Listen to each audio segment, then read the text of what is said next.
and welcome to Fraud Busting NeoFraus podcast. It is the only podcast for female fraud professionals and their allies who want to stay on top of the fraud awareness spectrum in order to thrive professionally while maximizing their happiness and having the courage to create the life they love. Thank you for listening. Hi, everyone, and welcome to this new episode of the Fraud Busting NeoFraus podcast. Today, we have a special guest. That's Elena Michaeli. And without further ado, I'd like to ask her to briefly introduce herself to the audience. Hi, Elena. Welcome. Hi, Olga. Thank you for having me here. It's my absolute pleasure to have you, Elena, and I cannot wait to hear a little bit more about yourself and what you do. Do you use a few words to kind of say a few things about yourself? Yeah, sure. So I'm Elena Michaeli, with over a decade of experience in fraud prevention and cybersecurity intelligence. Basically, I love building and implementing strategies to protect users and businesses from cybercrime and threats, and I want to create the most secure and flawless experience for clients. Yes. Well, thank you so much. That definitely sounds really cool and interesting. Without delaying it, I'd like to ask my next question to you. I'm really interested to learn more about your new course that you developed. Right. Thank you. I recently launched my first course on Udemy. Yay. This is one of my latest exciting projects. The full name of the course is The Neuroanalytics of Fraud, Profiling and Adapting Against Expert Level Deceptive Behavior. Mouthful. Mm-hmm. This course is an introductory course into the underlooked but substantial topics of risk and fraud prevention. A funny note is that the course is short. It is under an hour. It is very summarized in order to give this clear and short high-level view, but it took me a couple of months to prepare and edit this presentation, which is, it is actually based on my first speaking session at the MRC conference in Vegas. Mm-hmm. Well, thank you, Elena, so much for this introduction. I am sure that a lot of audiences will be curious to check it out and perhaps learning themselves, from the material that you're presenting within the course.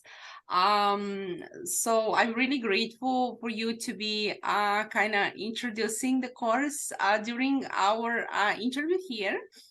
I also would like to ask you a question that interests me, and I hope that the audience will also like to hear from you regarding what kind of advice can you provide to especially women entrepreneurs out there in order for them to be achieving their dreams and going after their passion. That's a big question. And as though I'm grateful for the impact I have done so far, I still feel like I have a long road ahead. But just my 2 cents would be really to explore and find your way to be fulfilled from the process of whatever you choose to do. I know the business culture can be quite formal in the way of discussing achievements and goals, while dismissing the way you pursue and go through your path, which personally I think is substantial to maintain mental health and happiness. Mm-hmm, mm-hmm.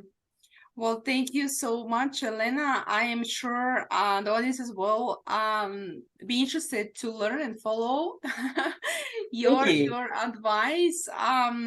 Anything final that you like to simply share or provide additional advice for the audience?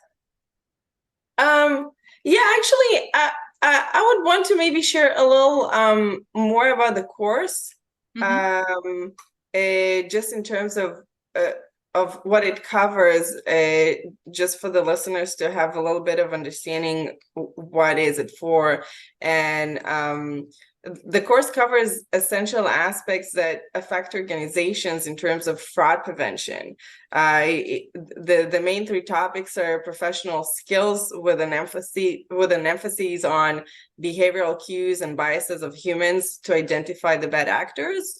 The second topic is collaborative work with stakeholders with an emphasis on cybersecurity.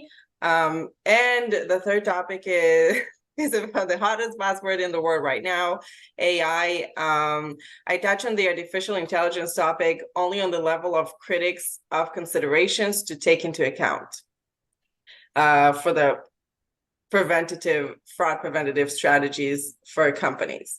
The course is essential whether you work on the merchant and digital service side or in the financial sector. From my experience, after working in various sectors, I found that the financial system is fascinating, and I get a great excitement for being able to help customers and recover or prevent their losses from malicious exploitation. These types of fraud come in all vectors, such as account takeover, wire fraud, identity theft, card scheming, promotion abuse, fraudulent payments or transfers, card not present, and more. And when comparing fraud prevention in fintech versus merchants, you will find that there are many similarities, but the fintech industry incorporates much more depth, especially as they have much more responsibility and data to store, as well as the actual money. Merchants in general do not store the money that they exchange for services or goods. The money is essentially transferred from the financial organizations through the payment ecosystem. And there are also stricter regulations, etc. But the overall idea is that a professional that worked in fintech would most definitely be able to cover fraud prevention in merchant companies. Alternatively, a professional from the merchant industry would have a learning curve to complete until they get on top of it. Kind of like cognac and brandy. Every cognac is a brandy, but not every brandy is cognac. Cognac is a type of brandy, but has more specific distillation process. I love the analogy. Thanks.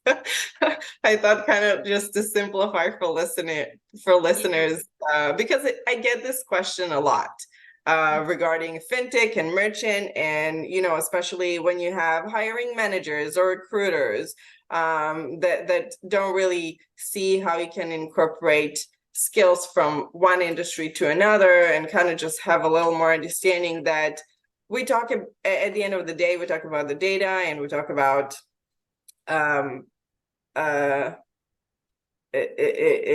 other regulations and rules that these organizations need to stand by. Right.